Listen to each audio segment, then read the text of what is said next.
Hello, എല്ലാവർക്കും നമസ്കാരം. ഞാനിന്നൊരു നാരങ്ങ അച്ചാർ ഉണ്ടാക്കാന്നുള്ള പരിപാടിയായിട്ടാണ് വന്നിട്ടുള്ളത്. അപ്പം ഇതിന് ഏകദേശം ഒരു 3/4 കിലോളം ചെറുനാരങ്ങ വാങ്ങി വെച്ചിട്ടുണ്ട്. ഇതിനി നന്നായിട്ട് കഴുകിയെടുക്കണം. കഴുകിയെടുത്തതിന് ശേഷം ഒരു തുണി വെച്ച് നന്നായിട്ട് തുടച്ചെടുക്കണം. ഒട്ടും തന്നെ വെള്ളമൊന്നും ഇല്ലാത്ത രീതിയിൽ തന്നെ തുടച്ചെടുക്കണം. എന്താ വെച്ചാൽ ഇത് ഉപ്പിലിടാനാണ് പോകുന്നത്. ആദ്യം നമ്മൾ ചെറുനാരങ്ങ ഒന്ന് ഉപ്പിലിട്ട് വെക്കണം. ആ ഉപ്പിലിടുന്ന സമയത്ത് ഇതുപോലെ വെള്ളത്തിൻ്റെ എന്തെങ്കിലും ഉണ്ടെങ്കിൽ ചിലപ്പോൾ അതിനകത്ത് പൂപ്പ് വരാനുള്ള സാധ്യതയുണ്ട്. അതുകൊണ്ടാണ് വൃത്തിയായിട്ട് തുടച്ചെടുക്കുന്നത്. ചെറുനാരങ്ങ പല രീതിയിലുള്ള അച്ചാറും ഉണ്ടാവും. ഞാൻ ഇതിനകത്ത് ഈ ഒരു നാരങ്ങയുടെ ഉപ്പിലിടുന്ന സമയത്ത് തന്നെ ഇതിൻ്റെ കൂടെ മാങ്ങ ഇഞ്ചിയും കൂടെ ചേർക്കുന്നുണ്ട്. ഇതാണ് മാങ്ങ ഇഞ്ചി. ഇത് വീട്ടിലുണ്ടായത് തന്നെയാണ്. കുറച്ച് മുന്നേ നമ്മൾ എടുത്തു വെച്ചതായിരുന്നു. അപ്പോൾ ഈ സമയത്ത് അച്ചാർ ഉണ്ടാക്കുന്ന സമയത്ത് ഇതും കൂടെ ആഡ് ചെയ്യുന്നുണ്ട്. നല്ലൊരു ടേസ്റ്റാണ് മാങ്ങ ഇഞ്ചിയും ചെറുനാരങ്ങയും കൂടെ ഉള്ള ഒരു അച്ചാർ. ഇനി നമുക്ക് നാരങ്ങ ചെറുതായിട്ട് കട്ട് ചെയ്യാം. 2 കട്ട് ചെയ്ത് പിന്നെ ഒരു 6 കട്ട് ചെയ്തെടുക്കുക ചെയ്യുന്നത്. അപ്പോൾ ചെറിയ പീസായ പെട്ടെന്ന് തന്നെ ഒരാഴ്ച കൊണ്ട് തന്നെ നമുക്കിത് നന്നായിട്ട് ഊറി വരും. ചെറുനാരങ്ങ നല്ല ജ്യൂസി ജെല്ലി ആ ഒരു രീതിയിലേക്കായി വരും. അപ്പം നാരങ്ങ എപ്പോഴും ഉപ്പിലിടുന്നത് ഒന്നിൽ ഭരണിയിൽ അല്ലെങ്കിൽ ഇതുപോലുള്ള കുപ്പി പാത്രങ്ങളിലായിരിക്കും ഏറ്റവും നല്ലത്. ഉപ്പും പുളിയും അതൊക്കെ ആഡ് വരുന്നതാണല്ലോ. അപ്പം പ്ലാസ്റ്റിക് നമ്മൾ മാക്സിമം ഉപയോഗിക്കാണ്ടിരിക്കുക എന്നുള്ളതാണ് എൻ്റെ അഭിപ്രായം. അപ്പോൾ നാരങ്ങ കുറച്ച് കട്ട് ചെയ്തിട്ടുണ്ട്. ഏകദേശം ഒരു പകുതിയോളം കട്ട് ചെയ്തു. ഇത് ഈ കുപ്പിയിലേക്ക് ഇടുകയാണ്. ഇതിനകത്തിന് കുറച്ച് ഉപ്പും കൂടെ ആഡ് ചെയ്യണം. ഞാൻ അടിയിൽ കുറച്ച് ഉപ്പിട്ടിട്ടുണ്ടായിരുന്നു. അതാദ്യം കാണിക്കാൻ ഞാൻ വിട്ടുപോയി. അടിയിൽ ഉപ്പിട്ടു. ഇനി അതിന് മുകളിലും ഇനി ഉപ്പിടും.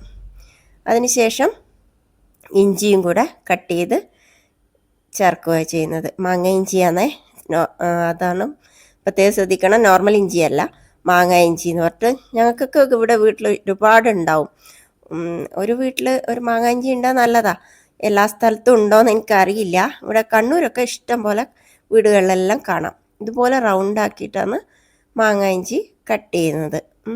എന്നിട്ട് അതും കൂടെ ചേർത്ത് കൊടുക്കുക അതിനകത്തേക്ക്. ഇതുപോലെ റൗണ്ട് പീസാക്കിയിട്ട് അത് ഇതിനകത്തിട്ട് അതിന് ശേഷം കുറച്ചുകൂടെ ഉപ്പും ചേർക്കുന്നുണ്ട്.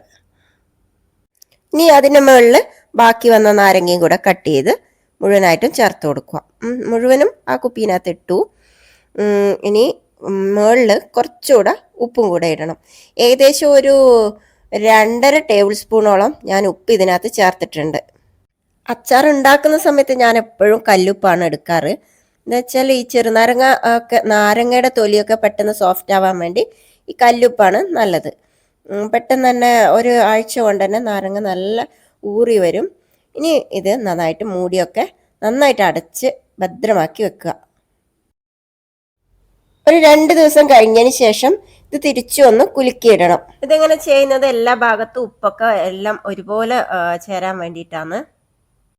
ഒരാഴ്ച ആകുമ്പോഴേക്കും നാരങ്ങയിൽ നിന്ന് വെള്ളമൊക്കെ ഊറി നന്നായിട്ട് വന്നിട്ടുണ്ട്. ഇനിയിപ്പോൾ അച്ചാർ ഉണ്ടാക്കുന്ന ആ ഒരു പരുവത്തിലേക്കായി. ഇത് ഇങ്ങനെ കഴിക്കാനും നല്ലൊരു ടേസ്റ്റാണ്. നല്ല സോഫ്റ്റ് ആയിട്ടുണ്ട്. അതിന് തൊലിയൊക്കെ നല്ല സോഫ്റ്റ് ആയിട്ട് വന്നിട്ടുണ്ട്. ഇനി നമുക്ക് നേരെ അച്ചാർ ഉണ്ടാക്കാൻ വേണ്ടി തുടങ്ങാം. ചട്ടി അടുപ്പ് വെച്ച് നന്നായിട്ട് ചൂടായതിന് ശേഷം അതിനകത്തേക്ക് നല്ലെണ്ണ ഒഴിക്കുക. ഞാനിവിടെ ഇതേ നല്ലെണ്ണയാണ് എടുത്തിട്ടുള്ളത്. അച്ചാർ ഉണ്ടാക്കാൻ വേണ്ടി ഞാൻ സാധാരണയായി അത് തന്നെയാണ് എടുക്കാറുള്ളത്. ഇനി ഇതിനകത്തേക്ക് എണ്ണ നന്നായിട്ട് ചൂടായതിന് ശേഷം 1 ടീസ്പൂൺ കടുക് പൊട്ടിയതിന് ശേഷം മാത്രമേ കറിവേപ്പില ചേർക്കുന്നുള്ളൂ. അതിനുശേഷം ഗ്യാസിൻ്റെ സിം നന്നായിട്ട് കുറച്ച് വെക്കുക. അതിലേക്ക് ഒരു 1/4 ടീസ്പൂണോളം മഞ്ഞൾപ്പൊടി ചേർക്കുക.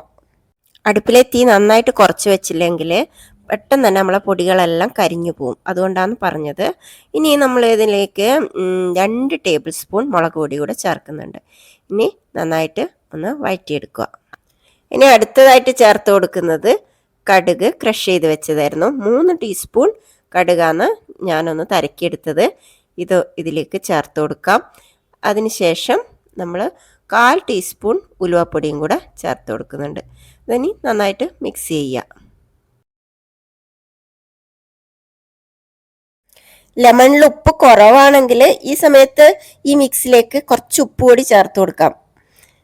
എനിക്കിവിടെ ചേർത്ത് കൊടുക്കേണ്ടി വന്നിട്ടില്ല. എന്താണെന്ന് വെച്ചാൽ നല്ല ഉപ്പ് ഉണ്ടായിരുന്നു. അതിനുശേഷം നമ്മൾ കായപ്പൊടി 1/2 ടീസ്പൂൺ കായപ്പൊടിയാണ് ഞാൻ ചേർത്ത് കൊടുത്തത്. കായപ്പൊടി കുറച്ച് കൂടിയാലും കുഴപ്പമില്ല, നല്ല ടേസ്റ്റാണ്. നമ്മൾ അച്ചാർ പെട്ടെന്ന് ചീത്തയായി പോവാണ്ടിരിക്കാനും നല്ലതാണ്. ഇനി ഗ്യാസ് ഓഫ് ചെയ്ത് കുറച്ച് ഈ മസാല തണിഞ്ഞതിന് ശേഷമാണ് അച്ചാർ ഇട്ട് കൊടുത്തത്, നമ്മൾ ലെമൺ ഉപ്പിലിട്ടത് ഇട്ട് കൊടുത്തത്. അതിന് ശേഷം മാത്രമേ തണിഞ്ഞതിന് ശേഷം മാത്രമേ ഇട്ട് കൊടുക്കാൻ പാടുള്ളൂ. ഇനി ഇത് ചൂടാവാൻ പാടില്ല. ഓക്കെ. അതിന് ശേഷം നന്നായിട്ട് മുഴുവനും ലെമൺ ഇട്ട്, മുഴുവൻ ഞാൻ ഇട്ടില്ല കേട്ടോ, ഒരിത്തിരി മാറ്റി വെച്ചിട്ടുണ്ടായിരുന്നു. എനിക്ക് ഉപ്പിലിട്ട ലെമൺ കഴിക്കാനും വലിയ ഇഷ്ടമായിരുന്നു, അതുകൊണ്ട് ഇത്തിരി അങ്ങോട്ട് മാറ്റി വെച്ചു. അധികമില്ല, ഒരു ചെറിയ ബോട്ടിലിട്ട് വെക്കുന്ന പോലെ. അഥവാ പനിയൊക്കെ വന്നാൽ നമുക്ക് ഓരോ ലെമൺ എടുത്ത് കഞ്ഞിയുടെ കൂടെ കഴിക്കാൻ നല്ല ടേസ്റ്റ് അല്ലേ. അപ്പോൾ അങ്ങനെ ഒന്ന് മാറ്റി വെച്ചു ഒരു ചെറിയ ബോട്ടിൽ.